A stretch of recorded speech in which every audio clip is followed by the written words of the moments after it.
नमस्कार मैत्रिणींनो, आज आपण बनवणार आहोत चपातीपासून फ्रँकी। अशा प्रकारे मी एका कढईमध्ये तेल गरम करून घेतलेलं आहे। त्याच्यामध्ये चॉप केलेला लसूण घातलेला आहे। थोडं जिरं ॲड करायचं आहे। जिरं व्यवस्थित तडतडलं की त्याच्यामध्ये थोडी हळद, चवीनुसार मिरची पावडर, थोडी धना पावडर घालायची आहे।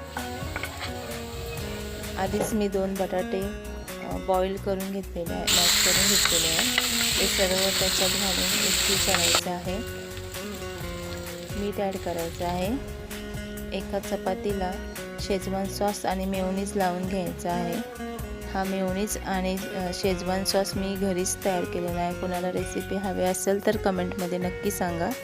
बटाट्याचं सारण त्या पोळीवरती लावून घ्यायचं आहे। थोडा चॉप केलेला कांदा ॲड करायचा आहे।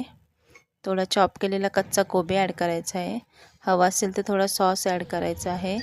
त्याच्यावरती किसलेला चीज घालायचं आहे आणि अशा प्रकारे पोळी व्यवस्थित छानपैकी बंद करून घ्यायची आहे, रोल करून। एका तव्यावरती बटर किंवा तूप घालून पोळी दोन्ही साईडनी व्यवस्थित शेकून घ्यायची आहे। पोळी आधीच शेकून घेतली, त्याच्यामुळे जास्त वेळ ठेवायचं नाही आहे, नाहीतर ती कडक होऊ शकते। अशा प्रकारे तयार आहे आपली व्हेज चपाती फ्रँकी। खायला खूप टेस्टी लागते।